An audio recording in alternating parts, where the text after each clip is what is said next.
Militaire écologiste, président révolutionnaire, homme féministe, adoré des foules, trahi par les siens.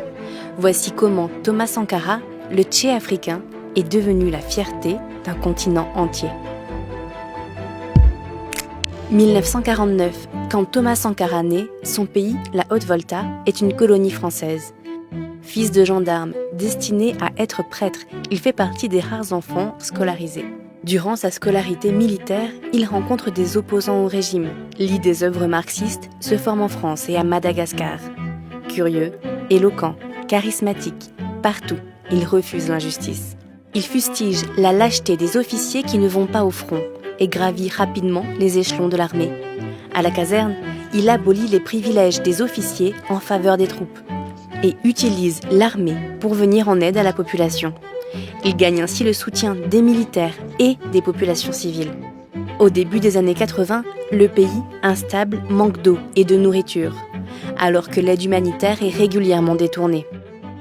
Quelques hommes bien placés s'enrichissaient après avoir agité à travers le monde des images misérabilistes qui ne pouvaient que susciter la pitié, la compassion et déclencher des élans de générosité. À son poste de secrétaire d'État à l'information, il encourage syndicats et journalistes à dénoncer la corruption.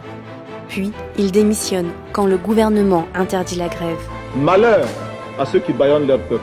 Après plusieurs putschs, un passage rapide comme Premier ministre et un autre en prison, Thomas Sankara devient président le 4 août 1983 après avoir fomenté un coup d'État.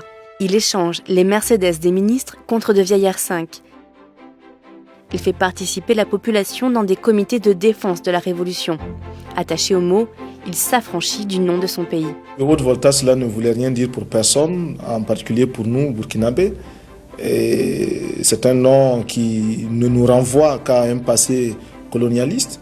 Par contre, Burkina Faso est un nom puisé dans le terroir même. Qui veut dire patrie des hommes honnêtes. Ses priorités sont l'autosuffisance alimentaire et la lutte contre la corruption. Mais il mène d'autres combats. L'écologie, en créant le premier ministère de l'eau. Le féminisme, pour lui, l'émancipation des femmes est garante de la libération de l'Afrique.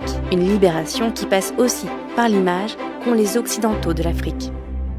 Toutes ces images, tous ces textes extrêmement poignants qui ont été diffusés ça et là, à partir de la misère africaine, tombent dans un mélange à la limite dégoûtant de compassion, de condescendance et aussi d'ironie, de sarcasme, le safari de la misère. C'est cela que nous contestons, c'est cela que nous combattons. Anti-impérialiste, Thomas Sankara exhorte les pays africains à ne pas payer leurs dettes. Il prône l'amitié entre les peuples. Pour les jeunesses africaines, il incarne l'espoir d'un monde nouveau. Sa popularité dépasse les frontières.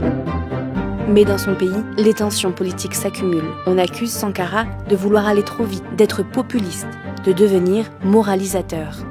Les mauvais maris, les paresseux, les voleurs. Des opposants sont condamnés, d'autres fusillés, et les anciens amis deviennent suspects. Vous vous sentez isolé en Afrique? Mal compris en tout cas. Mal compris, mal aimé? Mal aimé. Après 4 années de pouvoir, Thomas Sankara est assassiné par d'anciens alliés. Son corps, criblé de balles, est enterré à la va-vite dans une fosse commune. Sankara, tu as été trahi par ton meilleur ami. On le surnomme, aujourd'hui encore, l'étoile filante de la fierté africaine.